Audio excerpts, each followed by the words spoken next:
tutorial, I'll show you how to dye hair chocolate brown using a combination of henna and indigo powders. I'm using 100% pure powders for this project, and I don't recommend that you use henna hair dyes because they tend to not be completely natural, and they have a lot of other ingredients in them that can actually be just as harmful as conventional hair dyes. Also, a lot of them have salts in them that when applied over chemical hair dye that you might have already had in your hair, even for a long time, it can completely melt your hair and it will at least turn it green.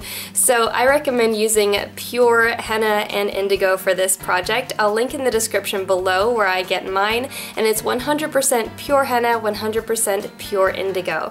Henna is going to dye your hair red, so I actually use a combination of henna and cassia on my hair to get a copper color, and indigo will dye your hair black. So when you combine the two, depending on what ratio you use, you can get a whole spectrum of different shades of browns. So for this one, I'm using a 50-50, and the acid I'm using to release the dye from the henna is just chamomile tea. You can use vinegar or lemon juice, but I find that those can be really harsh on the hair, and I really prefer this method. So I hope you enjoy.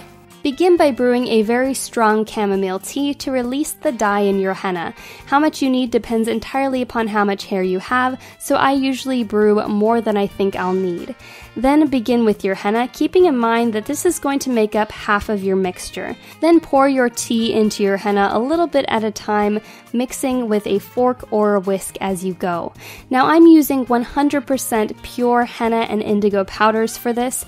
If you're using a pre-mixed henna hair dye, keep in mind that you might not want to mix them with metal because they do tend to have other chemicals and salts in them that could react badly with the metal. I only recommend using 100% pure henna, indigo, or cassia powders on hair, and just keep adding a little bit of liquid at a time until you get this Greek yogurt type consistency.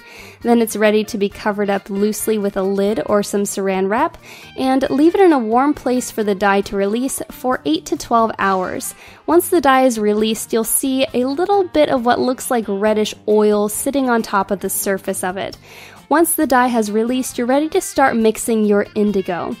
You'll want to mix about as much indigo as you did henna, and you can play around with the ratios. They'll give you different shades from reddish to more black depending on how much henna you use compared to indigo.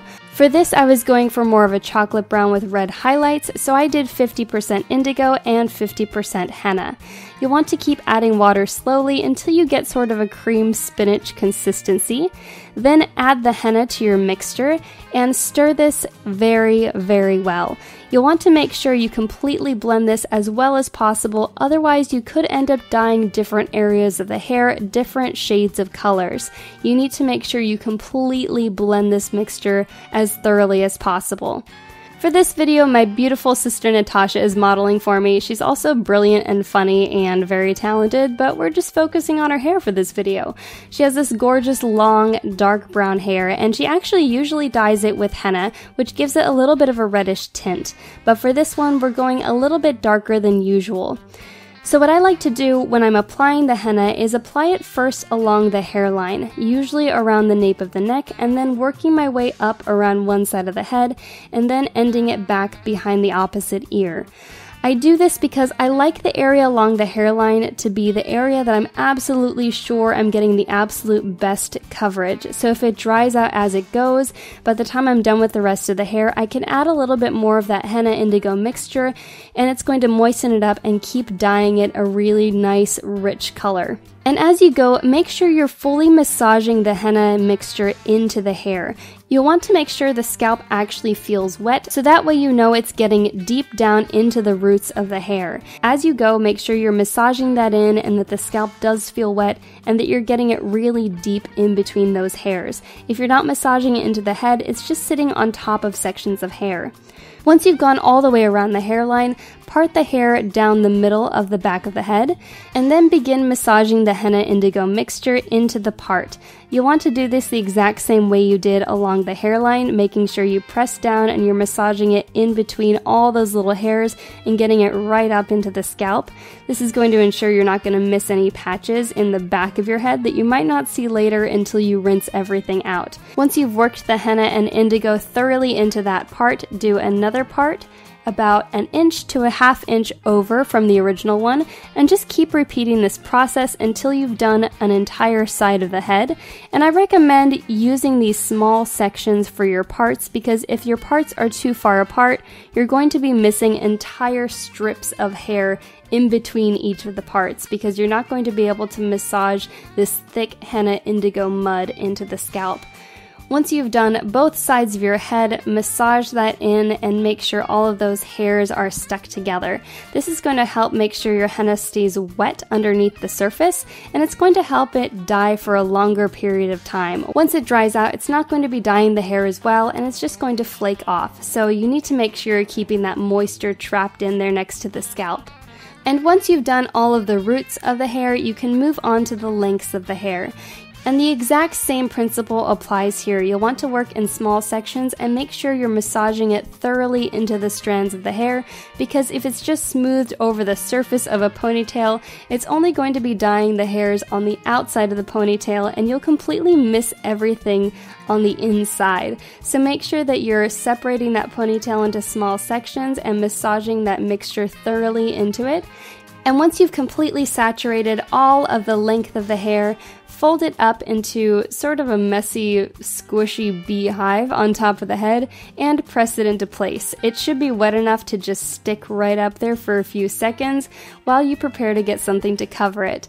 You can cover the hair with a plastic bag or an old junky towel. I recommend using saran wrap because it's easy to get and you can just cut off as much as you're going to need. Wrap it once around the head, and then I recommend getting another section of saran wrap to cover the top of the hair and really keep all of that moisture in. Then you'll need to let this mixture sit on the hair for at least an hour to 2 hours. Some people will leave henna on their hair for 6 or even 12 hours, but I haven't found any significant improvement in the results by leaving it on longer than 2 hours. Then use some water and clean up the ears and the skin around the neck, and try and relax for as long as you can stand having this on your head before you rinse it out. Do something relaxing or you'll go crazy. And then rinse it off using whatever your preferred method is for cleansing your hair. My sister likes to use a can of coconut milk first, and then she massages that into her hair and rinses it out and continues with her regular shampoo and conditioning routine. This leaves her hair super soft and well moisturized, and it smells a lot better than the henna indigo mixture. Henna on its own smells pretty good, but indigo can be a little bit stinky. And as you can see, it gave her this absolutely gorgeous chocolate brown color that has some red highlights when you get it in the sun. Her hair is long and gorgeous, and I think this color looks absolutely beautiful on it. Thanks for watching. If you enjoyed this video, make sure to hit the like button and subscribe to see more like it, and follow me on social media at Katrinaosity. If you want to check out my sister and her kids' YouTube channel, Nava's House, I'll also link that in the description below.